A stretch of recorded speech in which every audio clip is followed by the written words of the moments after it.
Halo semuanya, selamat datang kembali di channel Alur Cerita ini. Sebelum kita mulai jangan lupa untuk tekan tombol like dan subscribe, agar kalian bisa selalu update cerita-cerita seru dan menarik di channel ini. Mari kita game on. Bab 131. Di suatu tempat beberapa ratus mil jauhnya dari Ye Yuan dan Feng Zhou, 4 seniman bela diri alam kondensasi roh sedang mengepung binatang iblis tipe singa yang kuat. Sialan, Changtu, serang matanya. Changdu, Changti, ayo pergi dan tahan dia. Seorang pemuda memerintahkan 3 orang lainnya. Ya, Tuan Muda. Ketiganya bergerak serempak. Binatang iblis tipe singa ini sangat kuat. Binatang itu berada di puncak tahap tengah tier 2. Keempat orang itu benar-benar tampak berusaha keras untuk menghadapi binatang iblis ini bersama-sama.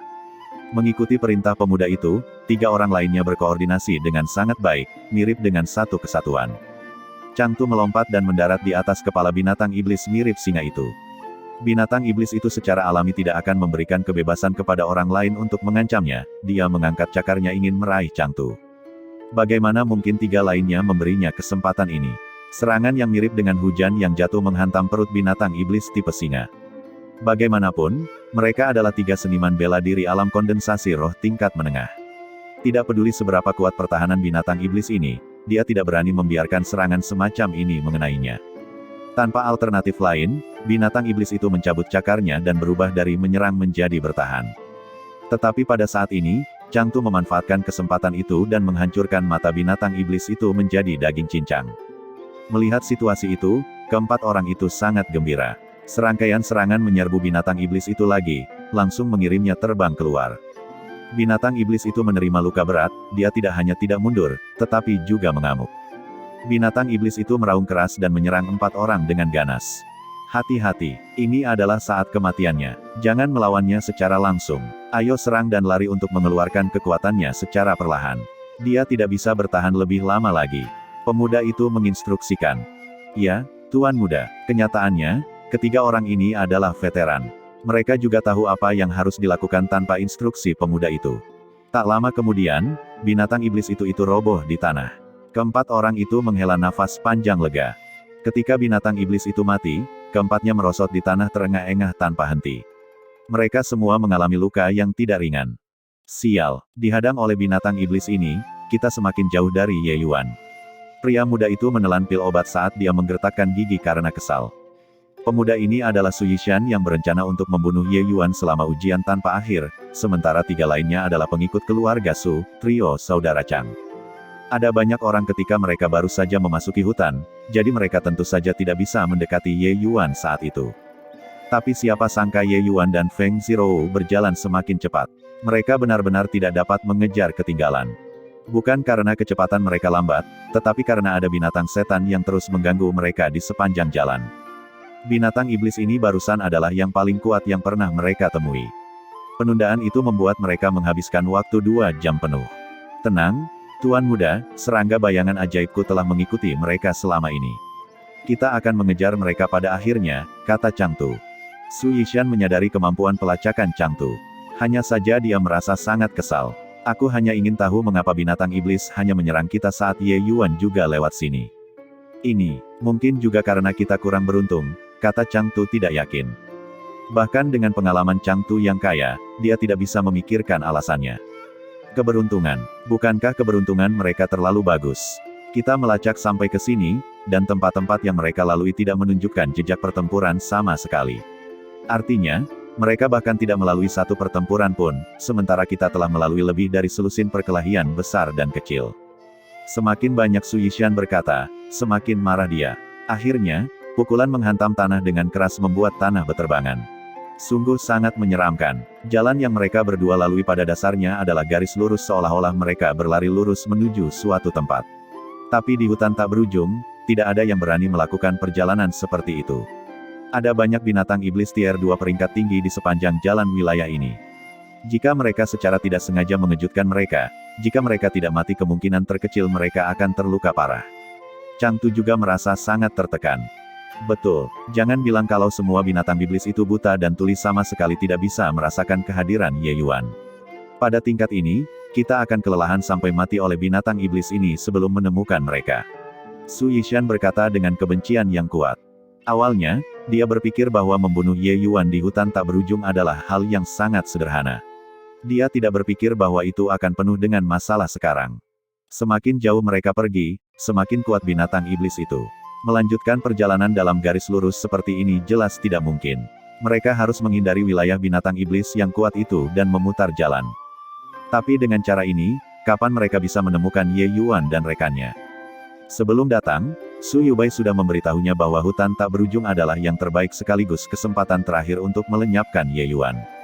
Jika Ye Yuan bisa keluar dari hutan tak berujung, keluarga Su akan menyambut masalah tanpa akhir. Chang Tu juga menyadari bahwa masalahnya agak merepotkan sekarang. Sebelum keluar kali ini, kepala keluarga sudah mengeluarkan perintah kematian. Mereka harus membunuh Ye Yuan. Jika misi belum selesai, maka bawalah kepala mereka sendiri ke hadapan kepala keluarga Su. Kepala keluarga belum pernah mengeluarkan perintah seperti itu sebelumnya. Orang bisa melihat betapa hebatnya ancaman Ye Yuan terhadap keluarga Su. Chang Tu menarik napas dalam-dalam dan mengeluarkan peta hutan tak berujung dari cincin penyimpanannya. Membukanya, dia meletakkannya di depan Su Yishan. Tuan muda, terus seperti ini memang tidak mungkin. Karena mereka bergegas menuju tempat tertentu, mengapa kita tidak menemukan tempat itu dan kemudian menyergap di sana? Chang Tu menyarankan. Mendengar ini, Su Yishan segera menjadi tenang. Dia mengangguk dan berkata, apa yang kamu katakan benar. Bagikan idemu. Chang Tu mengulurkan jarinya dan menunjuk ke peta. Lihat, Tuan muda, sejak mereka memasuki hutan tak berujung, mereka tidak berhenti sesaat pun saat mereka menyusuri garis lurus ini menuju arah barat laut. Dengan kekuatan mereka, tidak mungkin pergi ke suatu tempat yang terlalu dalam. Itu harus berada dalam area 1000 mil. Lalu, di dalam 1000 mil ini, di mana tempat yang paling mungkin mereka tuju? Punggung puncak merah. Su Yishan berseru. Jari Chang Tu mulai dari pintu masuk dan terus memanjang hingga 1000 mil ke arah barat laut. Tempat itu secara mengesankan menandai punggung puncak merah. Apakah Ye Yuan gila, untuk benar-benar pergi ke tempat berbahaya seperti punggung puncak merah? Su Yishan menarik napas dingin. Chang Tu menggelengkan kepalanya dan berkata, menurut akal pemikiran saya, dia pergi ke punggung puncak merah tentu untuk menghindar dari serangan kita. Tetapi melihat situasi saat ini, metode Ye Yuan benar-benar sulit ditebak. Mengabaikan hal lain, hanya berdasarkan kemampuannya untuk tidak mengganggu hewan iblis tingkat tinggi di sepanjang jalan, itu sudah merupakan kemampuan luar biasa. Dan menurut perkiraan saya, sangat mungkin bahwa dia pergi ke punggung puncak merah untuk mencari beberapa tanaman obat untuk pelayan kecilnya. Analisis Chang Tu sangat mengejutkan, praktis persis sama dengan kebenaran. Karena mereka datang untuk mengeroyok dan membunuh Ye Yuan, Chang Tu secara alami melakukan pekerjaan rumah yang cukup. Dia mengerti Ye Yuan dengan sangat teliti. Bahkan detail kecil seperti luer diperhatikan. Su Yishan terkejut bangun dan tidak bisa menahan diri untuk tidak menatap Chang Tu, melihatnya dalam cahaya yang benar-benar baru. Pantas saja ayah mengirimnya untuk membantu mengepung Ye Yuan. Orang ini tidak bisa diremehkan. Sangat jelas, analisis Chang Tu pada dasarnya tidak memiliki kekurangan. Ini juga penjelasan paling logis. Awalnya, Su Yishan masih khawatir apakah Ye Yuan akan ikut atau tidak dalam ujian tanpa akhir ini. Akhirnya, kekhawatirannya terbukti berlebihan. Ye Yuan tidak cukup bodoh untuk berpikir bahwa dia bisa menyelamatkannya. Tapi dia tetap datang. Itu berarti dia punya alasan untuk datang apapun yang terjadi. Dan alasan ini pasti luer. Bab 132. Lalu, menurutmu apa yang kita lakukan sekarang, Chang Tu? Su Yishan sebenarnya meminta pendapat Chang Tu. Chang Tu juga tampak agak terkejut. Dia sedikit memahami tuan muda ini. Su Yishan memiliki kebanggaan yang mendarah daging dan umumnya memandang rendah para pengikut keluarga Su seperti mereka. Tapi hari ini, dia benar-benar meminta pendapatnya. Sepertinya Su Yishan cukup dewasa selama periode waktu ini. Dan Su Yishan yang dewasa seperti ini layak menjadi penerus keluarga Su. Chang Tu tidak lagi ragu-ragu dan menyatakan pikirannya, terlepas dari apakah mereka pergi ke punggung puncak merah atau tidak, pasti ada tujuan. Dan saya khawatir tidak akan mudah bagi mereka untuk mendapatkan obat atau ramuan itu. Kita hanya perlu mengejar sesuai dengan arah yang ditunjuk oleh serangga Enchanted Shadow dan mengatur penyergapan terlebih dahulu. Kupikir dia toh tidak akan bisa melarikan diri. Ayo terus menuju ke arah ini sambil menghindari beberapa wilayah binatang iblis yang kuat nanti. Dengan cara ini, bahkan jika kita memutar sedikit, paling lama sekitar setengah hari, kita pasti masih bisa berhasil. Su Yishan merenung sejenak dan merasa bahwa apa yang dikatakan Chang Tu masuk akal. Mereka tidak menyadari tujuan Ye Yuan di awal, jadi mereka hanya mengejar secara membabi buta. Pada akhirnya, penundaan waktu karena dihadang oleh binatang iblis malah meningkat. Karena mereka memiliki arah sekarang, mereka tentunya tidak perlu takut melarikan diri. Berputar di sekitar wilayah binatang iblis yang kuat bahkan mungkin sedikit lebih cepat. Oke, kita akan melakukan apa yang kamu katakan. Pulihkan diri dulu dan kemudian berangkat. Su Yishan menginstruksikan. Ye Yuan telah menyelesaikan masalah dengan Feng Zirou. Pasangan itu masing-masing menelan pil penyembunyi nafas lainnya dan bergegas ke punggung puncak merah. Ye Yuan, apakah keempat orang itu dibunuh oleh Hemu? Kamu sebenarnya sudah sekuat ini. Feng Zirou masih agak heran dengan kekuatan Ye Yuan. Mereka adalah 4 seniman bela diri alam kondensasi roh, dan mereka semua benar-benar mati di tangan Ye Yuan. Ye Yuan terkekeh dan berkata, bagaimana saya bisa memiliki kemampuan seperti itu? Saya hanya menggunakan beberapa trik kecil dan membuat mereka saling membunuh untuk sementara waktu. Itulah mengapa hasilnya seperti itu. Baru sekarang Feng Zirou merasa lega. Jadi begitu, membuatku ketakutan. Jika kamu bisa membunuh keempat orang itu sendirian, bukankah itu berarti kamu sudah memiliki kekuatan untuk masuk dalam 30 besar daftar peringkat bela diri? Awalnya, peringkat yang diberikan semua orang kepada Ye Yuan kira-kira sekitar peringkat 50 di daftar peringkat bela diri. Tidak ada yang sulit bagi kekuatan ini untuk mengalahkan beberapa seniman bela diri alam kondensasi roh tingkat 2 biasa. Feng Zirou tahu bahwa kekuatan pemburu binatang iblis lebih besar dari seniman bela diri rata-rata. Selain itu, ada seniman bela diri alam kondensasi roh tingkat ketiga di antara mereka. Ye Yuan bisa menahan mereka berempat di sana. Meningkatkan 20 tempat lagi tidak banyak. Ye Yuan hanya berada di alam Ki esensi tingkat ke-9. Berada di tingkat ke-9 alam esensi Ki, dia sudah memiliki kekuatan 30 teratas di daftar peringkat bela diri. Ketika dia menerobos ke alam kondensasi roh, betapa menakutkannya itu. Feng Zirou merasa tidak terbayangkan hanya dengan memikirkannya. Untungnya, Ye Yuan membantah dugaannya. Kalau tidak, Feng Zirou akan benar-benar merasa bahwa kerja kerasnya bertahun-tahun sia-sia. Kamu benar-benar penuh trik. Beberapa veteran benar-benar dipermainkan oleh Hemu. Setelah Feng Zirou merasa diyakinkan, dia tidak dapat menahan diri untuk mencemooh Ye Yuan. Ye Yuan tertawa dan berkata, salah siapa yang mengeroyok adik junior ini, aku memang kurang kuat. Jika aku tidak membuat beberapa tipu muslihat, maka aku tidak dapat mempertahankan hidupku. Oleh sebab itu Guru Feng menyuruhmu ikut untuk melindungiku. Setelah merenung, Feng Zirou juga memikirkan hal yang sama, tetapi mulutnya mengatakan sebaliknya, jangan katakan itu. Hidupmu sangat ulet, kamu bahkan tidak mati ketika menantang jalan 9 surga. Bahkan terlihat seperti surga tidak bisa diganggu untuk membawamu masuk. Ye Yuan tertawa tetapi tidak menjawab. Apa yang dikatakan Feng Zirou memang benar. Ye Yuan tidak menganggap jalan 9 surga berat sama sekali, tapi dia jelas-jelas sudah mati di alam ilahi. Tapi sekarang, dia berdiri di sini dengan sangat baik. Ye Yuan merasa ini seperti mimpi ketika memikirkannya sekarang. Sekitar setengah hari kemudian, Ye Yuan dan Feng Zirou akhirnya tiba di punggung puncak merah. Tempat ini sangat berbahaya. Selain kera batu lengan panjang, ada juga cukup banyak binatang iblis yang kuat di sekitar punggung puncak merah. Pemburu binatang iblis tidak pernah berani menginjakkan kaki sepenuhnya ke tempat terdalam dari hutan tak berujung. Bahkan seniman bela diri alam formasi kristal akan bergerak dengan hati-hati di tempat ini. Jika mereka dikelilingi oleh kera batu lengan panjang, hasilnya akan dikeroyok dan dipukuli sampai mati. Keduanya menemukan tempat yang aman untuk bersembunyi dan diam-diam mengamati situasi di punggung puncak merah. Tidak apa-apa jika mereka tidak melihat. Tapi sekali melihatnya Feng Zirou ketakutan. Meskipun hutannya sangat lebat, kedatangan dan kepergian kera batu lengan panjang putih yang samar-samar menjadi tampak sangat mencolok. Mereka berjalan-jalan dalam kelompok 2 atau 3 orang, tampak seperti sedang berpatroli. Kera batu lengan panjang ini berkumpul dan membentuk tim. Mengapa mereka terlihat seperti sedang berpatroli di gunung? Feng Zirou memandang Ye Yuan agak terkejut, saat dia mengirimkan suaranya. Ras kera batu memiliki kecerdasan yang sangat tinggi. Kesadaran mereka terhadap wilayah sudah lebih kuat dari binatang iblis lainnya. Dan hierarki mereka sangat ketat, yaitu prajurit kera, jenderal kera, dan raja kera. Kera batu hidup dalam kelompok sosial dan tidak mengizinkan orang lain untuk merambah ke lingkungan mereka. Saat mereka menemukan ada penyusup, mereka akan berkumpul dan menyerang, Ye Yuan menjelaskan. Mendengar penjelasan Ye Yuan, Feng Zirou bertanya dengan bingung, tidak mungkin. Karena kamu sangat akrab dengan kebiasaan kera batu lengan panjang, bukankah kamu mencari kematian dengan datang ke punggung puncak merah? Mendengarkan maksud Ye Yuan, kera batu lengan panjang memiliki eksklusivitas dan agresivitas yang sangat kuat. Begitu mereka ditemukan, mereka berdua akan berada dalam bahaya besar.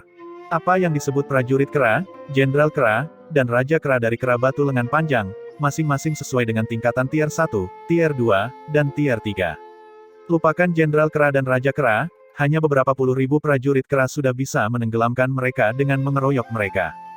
Ye Yuan memandang Feng Zirou dan terkekeh tak berdaya. Melihat tawa Ye Yuan dipenuhi dengan ejekan, Feng Zirou menjadi marah lagi. Apa yang kamu tertawakan? Apakah aku mengatakan sesuatu yang salah? Ye Yuan menunjuk ke kepalanya dan berkata sambil tersenyum, mengapa umat manusia kuat? Bukan karena kita berkultivasi lebih cepat daripada ras iblis, juga bukan karena tubuh kita lebih baik daripada ras iblis, tetapi karena kecerdasan kita jauh lebih tinggi daripada ras iblis. Oleh karena itu, gunakan otakmu terlebih dahulu sebelum melakukan sesuatu dan jangan hanya berpikir untuk berlari atau menyerang dengan sembrono, mengerti? Maksudmu kamu punya rencana? Kalau begitu cepat katakan. Tunggu. Selamat Ye Yuan, apakah kamu mencoba mengatakan bahwa aku bahkan lebih bodoh dari binatang iblis? Feng Zirou bereaksi dengan cepat, dan pengukur amarahnya langsung melesat ke atas. Namun, dia mempelajari pelajarannya kali ini dan tidak bersuara, tetapi berbicara dengan transmisi suara. Hanya saja ekspresi wajahnya menjadi semakin sedingin es. Ye Yuan menghela nafas dan berkata, mengapa kamu begitu sensitif? Aku hanya memberitahumu sebuah fakta, tetapi kamu salah mengartikan dan menyalahkanku. Mengapa begitu? Jangan bangga pada dirimu sendiri. Sekarang bukan waktunya. Lihat bagaimana aku akan membalasmu setelah nanti kita kembali. Feng Zirou mendengus dingin. Menghadapi gunung yang penuh dengan kera batu lengan panjang, magang senior Sister Feng yang bangga akhirnya tahu bagaimana menimbang barang dan tidak meledakkannya dengan mudah. Jika hanya ada satu beruang terbang kaki besi, dia masih bisa memancingnya pergi, tapi jika mereka menghadapi gunung yang penuh dengan kera batu lengan panjang, maka pasangan itu bahkan tidak akan mendapat kesempatan untuk melarikan diri. Terima kasih banyak atas anugerah yang mulia kakak seniorita. Ye Yuan tertawa dan berkata, cukup omong kosong, metode apa yang akan kamu keluarkan, cepat katakan. Feng Zirou menahan amarah dan berkata dengan gusar. Ye Yuan tersenyum dan berkata, bagaimana cara masuk? Tentu saja, dengan menyombongkan diri. Bab 133. Menyombongkan diri. Apa otakmu korsleting? Ada begitu banyak kera batu. Bagaimana kita menyombongkan diri? Feng Zirou menatap Ye Yuan dengan mata terbelalak seolah-olah dia sedang melihat orang bodoh. Kakak magang senior, tolong jangan mengukur orang lain dengan dirimu sendiri, oke? Aku sudah bilang tadi, kamu harus menggunakan otakmu sebelum melakukan sesuatu. Ye Yuan menghela nafas emosional lagi. Kamu, alis Feng Zirou vertikal. Orang ini benar-benar mengejeknya lagi. Baik, kamu kejam. Tapi tahukah kamu bahwa wanita menyimpan dendam dengan sangat baik? Aku akan mencatat hutang kali ini satu persatu dan menghitung semuanya setelah kita kembali. Kera batu lengan panjang mungkin kuat, tetapi mereka memiliki kelemahan, yaitu bahwa mereka hampir tidak memiliki kemampuan penglihatan malam. Dan kita memiliki pil penyembunyi nafas. Mereka tidak dapat mendeteksi aroma kita. Oleh karena itu, tunggu saja sampai itu menjadi gelap, dan kita akan masuk dengan angkuh. Ye Yuan menjelaskan. Apakah itu mungkin? Feng Zirou benar-benar dikalahkan lagi oleh Ye Yuan. Bagaimana orang ini tahu begitu banyak? Tidak ada yang berani datang ke punggung puncak merah. Bahkan seniman bela diri alam formasi kristal tidak berani berhenti di sini lama-lama, apalagi setelah memahami kebiasaan kera batu lengan panjang. Mengapa tidak mungkin? Ye Yuan membalas dengan sebuah pertanyaan. Tapi bukankah kamu mengatakan bahwa pil penyembunyi nafas hanya efektif untuk binatang iblis di bawah tingkat 3? Apa yang harus kita lakukan jika kita bertemu Raja Kera? Feng Zirou bertanya. Aku sudah memperkirakan sebelumnya bahwa dalam radius 1000 mil dari hutan tak berujung, yang tertinggi hanya binatang iblis tier 3, punggung puncak merah masih dalam radius 1000 mil. Sebuah gunung tidak bisa menampung 2 harimau. Oleh karena itu, tempat ini paling hanya memiliki Raja Kera tingkat 3, punggung puncak merah yang begitu besar, betapa beruntungnya kita bisa bertemu Raja Kera. Sekarang Ye Yuan mengatakan itu, Feng Zirou merasa lega sepertinya tidak ada banyak bahaya. Tempat yang tampak berbahaya itu sebenarnya semudah berjalan di tanah datar bersama Ye Yuan.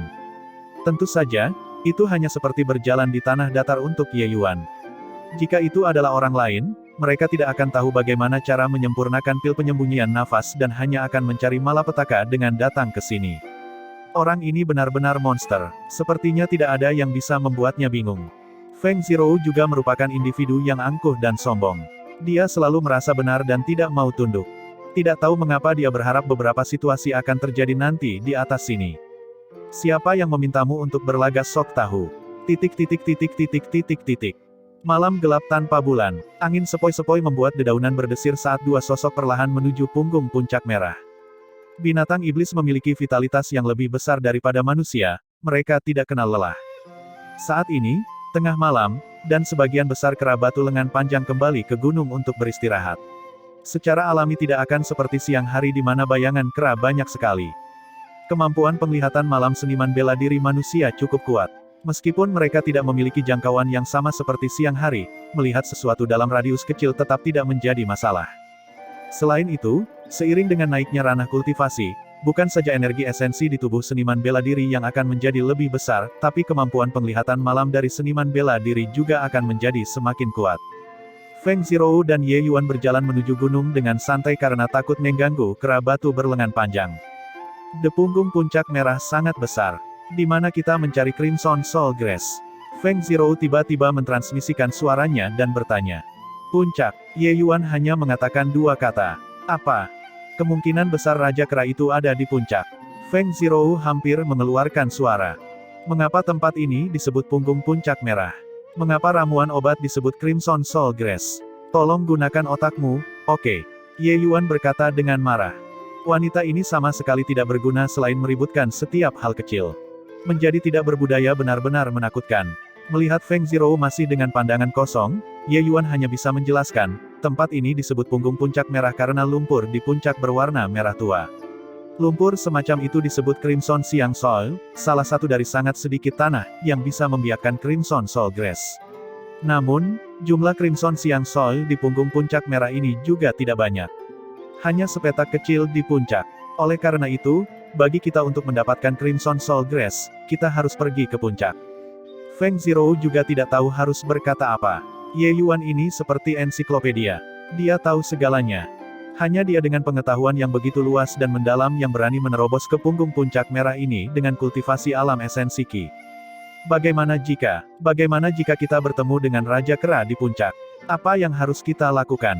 Feng Zhou yang ditundukkan oleh Ye Yuan tiba-tiba momentumnya sangat melemah. Aku tidak tahu. Jika kita benar-benar menemukannya, maka tinggalkan semuanya dan lari. Adapun seberapa jauh kita bisa berlari, itu akan tergantung pada kemampuan kita. Nah, ini urusanku, tidak perlu menyeretmu ke dalam ini. Kenapa kamu tidak tinggal sebagai gantinya? Ye Yuan berkata dengan sangat tidak bertanggung jawab. Tidak mungkin. Aku berjanji pada bibi untuk melindungimu. Aku tidak bisa melihatmu mengambil risiko sendirian. Feng Zhou sangat tegas dalam masalah ini. Haha. Kalau begitu terima kasih banyak, kakak seniorita. Jika kita benar-benar bertemu dengan Raja Kera, memiliki kecantikan yang luar biasa seperti kakak seniorita menemaniku di sepanjang mata air kuning, itu juga merupakan hal yang indah. Ye Yuan tertawa dan berkata. Feng Zhou tiba-tiba merasa seperti ditipu. Tapi kata-kata itu sudah keluar dari mulutnya, jadi dia tidak berniat menariknya kembali. Dia hanya memutar matanya ke arah Ye Yuan dan berkata, cukup omong kosong, cepat pergi. Karena takut memperingatkan kera batu berlengan panjang, keduanya berjalan sangat lambat, dan setelah 2 jam mereka secara bertahap meraba-raba jalan ke puncak dengan ketakutan tetapi tanpa bahaya. Sesampainya di puncak, masih banyak lagi kera batu lengan panjang patroli malam. Dan dari penampilan aura yang keluar dari tubuh mereka, bahkan ada beberapa kera batu lengan panjang tingkat 2 di antara mereka. Sepertinya Raja Kera pasti ada di puncak ini. Begitu banyak kera batu lengan panjang. Apa yang harus dilakukan? Feng Zhou bertanya dengan agak cemas. Ye Yuan mengalihkan pandangan ke seberang lapangan terbuka ini dan mentransmisikan suaranya, lihat bukit kecil di kejauhan itu. Ada sebuah gua di atas sana. Jika spekulasiku benar, Raja Kera seharusnya ada di dalam gua itu.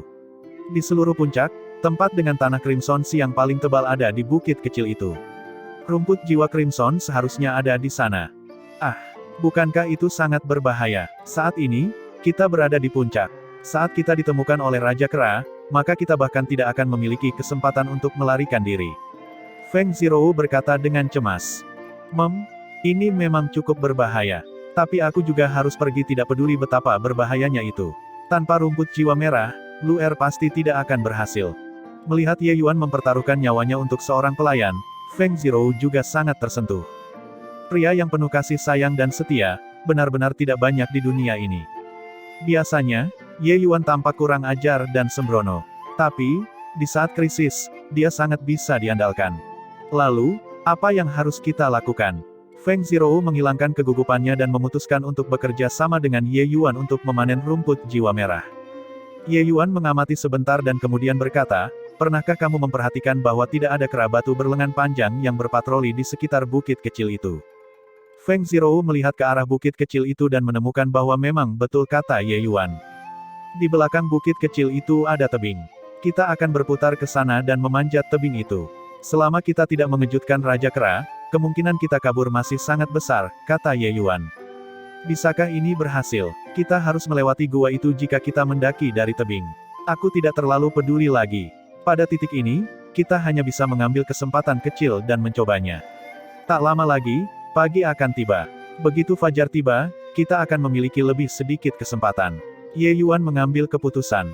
Feng Zhou menggertakkan giginya dan berkata, "Oke. Nanti, kamu pergi dan temukan rumput jiwa merah. Aku akan menjagamu." Bab 134. Ye Yuan dan Feng Zhou menghindari kera batu lengan panjang yang berpatroli malam dan berputar-putar ke area tebing. Tebing ini hampir tegak lurus dengan tanah.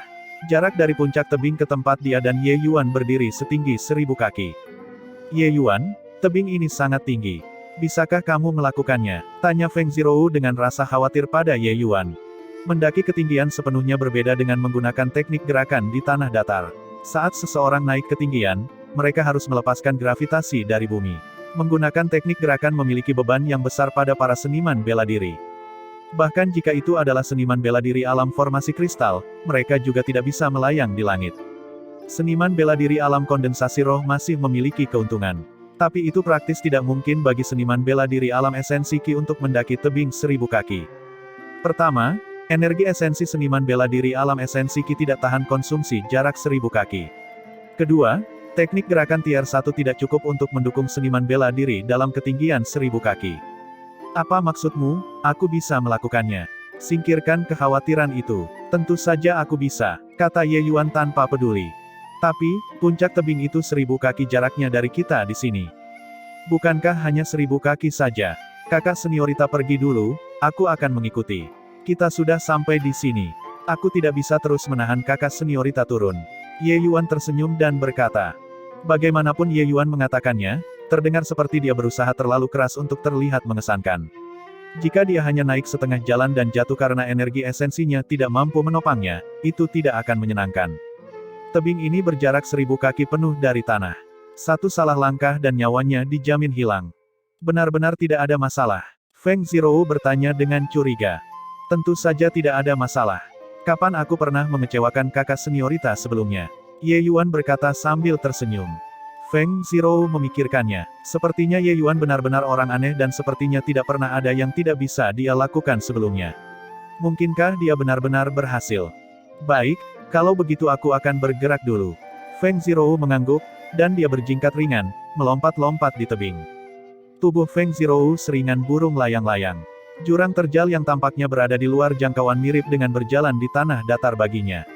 Teknik gerakannya adalah teknik bela diri tingkat 2 tingkat tinggi, Spiritual Swallow Dance.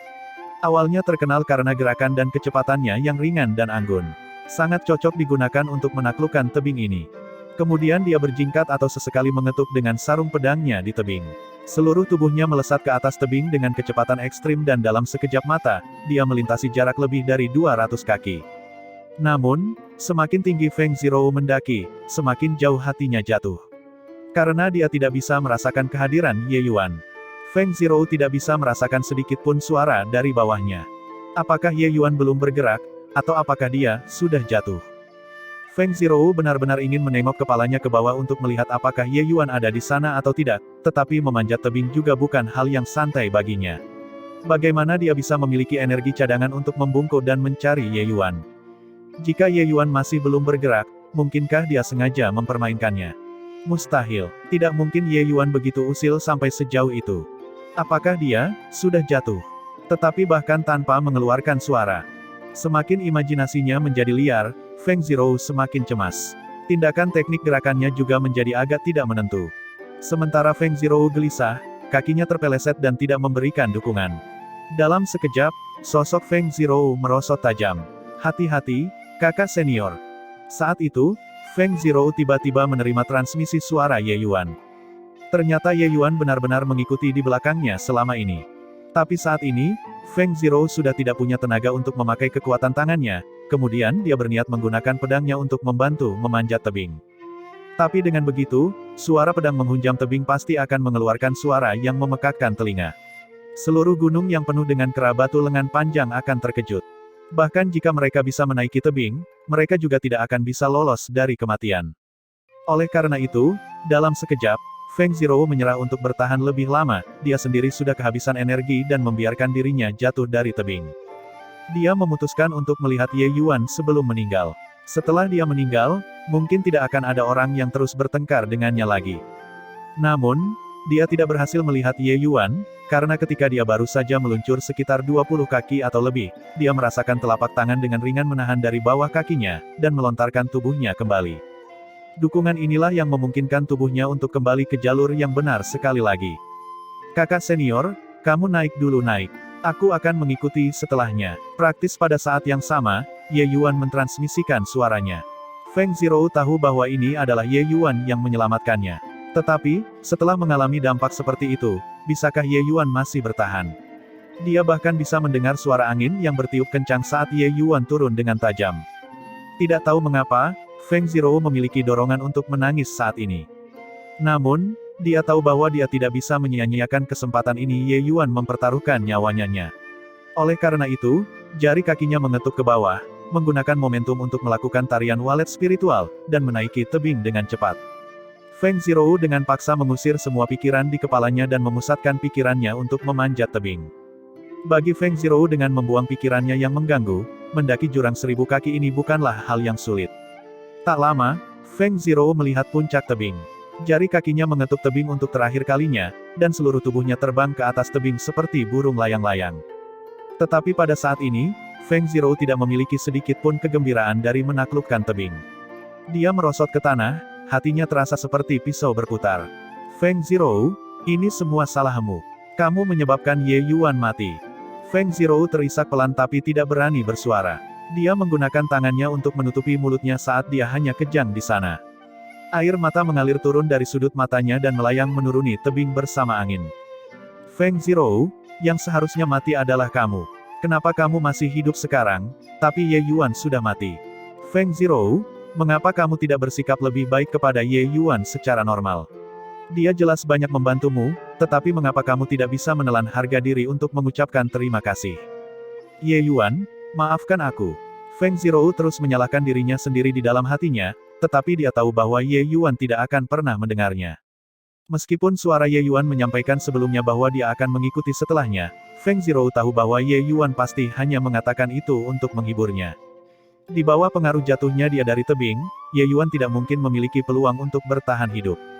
Bahkan dengan kekuatan alam kondensasi roh tingkat keempat dan teknik gerakan tier 2 bermutu tinggi, juga tidak mungkin untuk bertahan dalam kondisi seperti itu, apalagi Ye Yuan yang hanya masih berada di alam ki esensi tingkat ke-9. Feng Zhou tahu bahwa flash instan Ye Yuan sudah dilatih ke tingkat yang sangat mendalam. Tapi itu masih merupakan teknik gerakan tier 1. Bagaimana mungkin meniadakan kekuatan tumbukan sebesar itu? Maaf, Ye Yuan, aku tidak akan mati. Aku akan menyelesaikan keinginanmu. Aku akan mencari Crimson Soul Grass dan herbal lainnya. Saya akan kembali ke negara bagian Qin dan meminta Lord Wu Daofeng untuk membantu Lu Er menyempurnakan pil esens yang. Jika Lord Wu Daofeng tidak dapat memperbaikinya, maka saya akan pergi keluar untuk mencari alkemis yang lebih hebat lagi. Apapun yang terjadi, aku pasti akan menemukan cara untuk membantu Lu Er bertahan. Feng Zhou diam-diam bersumpah. Menyelesaikan, Feng Zhou dengan paksa membangkitkan semangatnya dan berdiri, bersiap untuk mencari rumput jiwa merah. Feng Zhou melihat tebing yang gelap gulita, dan air matanya mulai mengalir sekali lagi tak terkendali. Selamat tinggal Ye Yuan, mengatakan ini di dalam hatinya, Feng Zhou berbalik dan bersiap untuk pergi. Tapi saat itu, Feng Zhou tiba-tiba mendengar suara angin kencang datang dari bawah tebing. Sepertinya ada sesuatu yang bergerak. Bab 135. Ini tidak mungkin. Bagaimana ini mungkin? Mungkinkah ini halusinasi? Feng Zirou merasa bahwa dia baru saja mendengar suara yang tidak jelas. Itu pasti halusinasi karena kemungkinan Ye Yuan bertahan hidup benar-benar tidak besar. Tapi kalau itu halusinasi, kenapa suaranya makin keras? Mungkinkah? Mungkinkah?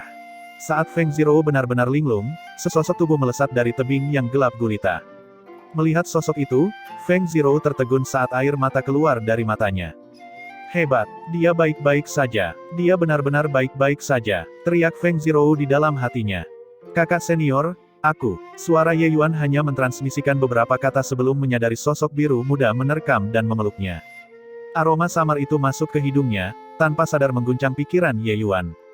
Ye Yuan, kamu baik-baik saja. Luar biasa, sungguh luar biasa. Feng Zirou berkata lirih saat air matanya mulai mengalir tanpa suara.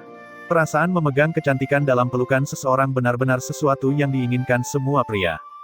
Namun, ini bukan waktunya untuk tenggelam dalam kasih sayang. Mereka harus segera mencari Crimson Soul Grace. Feng Zirou jelas juga menyadari tindakannya dan buru-buru melepaskan Ye Yuan. Dia menyeka air mata dari sudut kedua matanya dan berkata, kamu. Jangan salah paham, aku hanya mengira kamu mati karena menyelamatkanku. Itu sebabnya aku seperti itu. Ye Yuan tertegun dan segera tersenyum. Apa yang terjadi barusan? Kenapa aku tidak bisa mengingat apa-apa? Kakak senior, aku lelah. Mari kita memulihkan diri sebentar dan kemudian pergi mencari rumput jiwa merah. Kondisi Ye Yuan saat ini sedang tidak baik. Energi esensinya hampir habis sepenuhnya. Jika bukan karena ketebalan energi esensinya jauh melampaui tingkat yang sama, kemungkinan besar, dia akan terbakar dan mati. Pengeluaran energi esensi mereka berdua tidak kecil. Mereka masing-masing segera mengonsumsi pil obat dan menyesuaikan diri dan segera memulihkan kekuatan. Kakak senior, tidak ada waktu untuk disia-siakan. Ayo cepat dan cari rumput jiwa merah. Oke, ayo pergi. Selesai, pasangan berjalan berdampingan. Sepanjang jalan, Feng Zirou relatif diam, sangat berbeda dari biasanya. Ye Yuan, kamu, bagaimana kamu tadi naik? Aku tidak bermaksud begitu, aku. Masih Feng Zirou yang memecah kesunyian terlebih dahulu. Dia tidak bisa menahan rasa ingin tahunya. Hanya saja sikapnya saat menanyakan pertanyaan itu sama sekali berbeda dari biasanya, malah seperti istri yang mengkhawatirkan suami. Ye Yuan tahu bahwa Feng Zirou masih merasa canggung, jadi dia tersenyum ringan dan berkata, aku tahu bahwa kakak seniorita tidak bermaksud seperti itu. Tapi aku agak terkejut, kenapa kakak seniorita mengis dan memelukku. Wajah Feng Zirou memerah saat dia berkata dengan malu, sebenarnya, aku pikir kamu tidak bisa mengikuti, jadi. Ye Yuan baru sadar setelah mendengar Feng Zirou mengatakan itu. Jadi tadi dia refleks seperti itu karena dia mengkhawatirkannya. Awalnya, dia juga merasa aneh. Dengan basis Feng Zirou, seharusnya tidak mungkin membuat kesalahan seperti itu. Ye Yuan merasa tersentuh di hatinya. Kesan buruknya terhadap Feng Zirou di masa lalu juga cukup banyak menghilang. Jadi kakak senior mengira aku jatuh. Kakak senior terlalu meremehkanku. Bukan itu maksudku. Hanya saja. Hei, mengapa kakak magang senior masih terlalu khawatir? Guruku sangat luar biasa, bagaimana mungkin dia tidak meninggalkan beberapa teknik gerakan yang mengesankan untukku? Ketika aku bertarung dengan Lin Tiancheng, aku sudah bisa merasakan instan itu flash kurang. Setelah menerobos ke alam ki esensi tingkat ke-9, energi esensi saya hampir tidak cukup untuk mengolah seni bela diri tingkat 2. Saya secara alami harus melengkapi titik lemah ini, Ye Yuan menjelaskan. Feng Zirou tiba-tiba tercerahkan. Jadi, begitu. Aku belum pernah melihatmu menggunakan teknik gerakan lain sebelumnya, jadi. Hehe, aku mengerti. Terima kasih, kakak senior. Terima kasih ini datang dengan tulus dari Ye Yuan. Meskipun kesalahan Feng Zirou memberi Ye Yuan sedikit masalah dan bahkan hampir merenggut nyawanya, tapi itu muncul dari kekhawatiran terhadapnya. Pada kenyataannya, teknik gerakan baru yang Ye Yuan kembangkan bukanlah teknik bela diri gerakan tier 2. Ye Yuan benar-benar tidak memiliki teknik bela diri gerakan tingkat rendah seperti itu. Namun, energi esensinya hampir tidak cukup untuk mencapai level untuk mengolah teknik bela diri tingkat 2. Ye Yuan secara alami harus mengimbangi teknik gerakannya yang kurang. Nama teknik gerakan yang dia kembangkan disebut Spirit Void Shattering Space. Teknik gerakan ini tidak memiliki tingkatan tertentu, karena bisa dikembangkan terus-menerus di alam selanjutnya. Di alam kondensasi roh, seseorang dapat mengolah tingkat pertama dari ruang penghancur roh void. Ketebalan energi esensi Ye Yuan sudah tidak di bawah setengah langkah ranah pemadatan roh, meskipun hampir tidak cukup untuk mencapai ambang ini. Meskipun keterampilan yang dipilih Ye Yuan dengan sangat hati-hati hanya pada tingkat pertama, kekuatannya sangat luar biasa. Meskipun itu hanya tahap masuk, tidak masalah bagi Ye Yuan untuk mengikuti Feng Zhirou. Faktanya, Ye Yuan telah mempertahankan kecepatan yang sama seperti Feng Zhirou tadi, tidak terlalu cepat dan tidak terlalu lambat. Oleh karena itu, Feng Zhirou tidak dapat mendeteksi kehadirannya. Kecuali, Ye Yuan tidak berharap Feng Zhirou benar-benar salah paham karena ini dan hampir terpeleset dan jatuh dari tebing. Pasangan itu menghindari gua itu dari jauh dan mencari jejak Crimson Soul Grass dari atas ke bawah. Karena jangkauan penglihatan sangat terbatas pada malam hari, pasangan itu mencari dengan sangat cermat. Namun setelah lama mencari, mereka tetap tidak menemukan jejak rumput jiwa merah tua. Keduanya menghabiskan hampir 2 jam dan hampir mencari di seluruh bukit, tetapi mereka masih tidak menemukan rumput jiwa merah. Ye Yuan, apakah menurutmu Crimson Soul Grass adalah? Feng Zhirou mentransmisikan suaranya saat dia melihat ke arah gua itu. Saat ini, hanya area di mana gua itu berada yang belum digeledah. Jika puncak bukit ini memiliki Crimson Soul Grass, itu hanya akan ada di sana. Dan saat ini, fajar akan segera menyingsing. Jika mereka masih tidak bisa menemukan Crimson Soul Grass, keduanya akan berada dalam bahaya. Ye Yuan menghela nafas dan berkata, 80% kemungkinan memang ada di dalam situ. Sepertinya kita masih harus pergi ke sana. Tunggu aku di sini, kakak senior. Aku akan segera kembali. Bagaimana Feng Zhirou bisa patuh? Dia dengan keras kepala berkata, tidak mungkin. Jika kamu ingin pergi, kita akan pergi bersama. Aku berjanji pada bibi untuk melindungimu. Bagaimana aku bisa membiarkanmu mengambil risiko sendirian? Ye Yuan tidak bisa membujuknya, jadi dia hanya bisa berkata, baiklah kalau begitu. Tapi begitu ada gelagat buruk, segeralah lari. Feng Zhirou mengangguk dan perlahan menyisir jalan mereka ke sekitar gua. Saat pasangan itu secara bertahap semakin dekat ke gua, mereka merasakan aura yang kuat bergelombang dari dalam gua. Cepat lihat, Ye Yuan. Bukankah itu rumput jiwa merah tua? Feng Zhirou tiba-tiba menemukan sesuatu dan buru-buru menarik Ye Yuan saat dia melihatnya. Ye Yuan melihat ke arah yang ditunjuk Feng Zhirou, dan seperti yang diharapkan, dia melihat beberapa batang rumput kecil bergerigi berwarna merah tua. Setelah melalui banyak kesulitan akhirnya bisa menemukan Crimson Soul Grass, bahkan Ye Yuan dengan hati setenang airnya saat ini cukup bersemangat. Meskipun dia membawa begitu banyak persiapan untuk menuju punggung puncak merah, tapi dia tetap menanggung risiko yang sangat besar. Tidak peduli seberapa kuat Ye Yuan, dia hanyalah seorang seniman bela diri alam esensi Qi. Secara alami tidak perlu menyebutkan risiko yang dia hadapi saat menghadapi sepasang binatang iblis tingkat 2 dan bahkan binatang iblis tingkat 3. Ye Yuan menarik napas dalam-dalam dan berkata kepada Feng Zhirou, aku akan pergi dan mengambil batang rumput jiwa merah itu. Setelah aku selesai, kita akan meninggalkan tempat ini dengan kecepatan maksimum. Ye Yuan sepenuhnya mengeksekusi Spirit Void Shattering Space level pertamanya, berubah menjadi Afterimage yang berkelap-kelip menuju Crimson Soul Grass. Bersamaan dengan itu, beberapa teriakan kera terdengar. Kulit kepala Ye Yuan dan Feng Zhirou meremang pada saat bersamaan.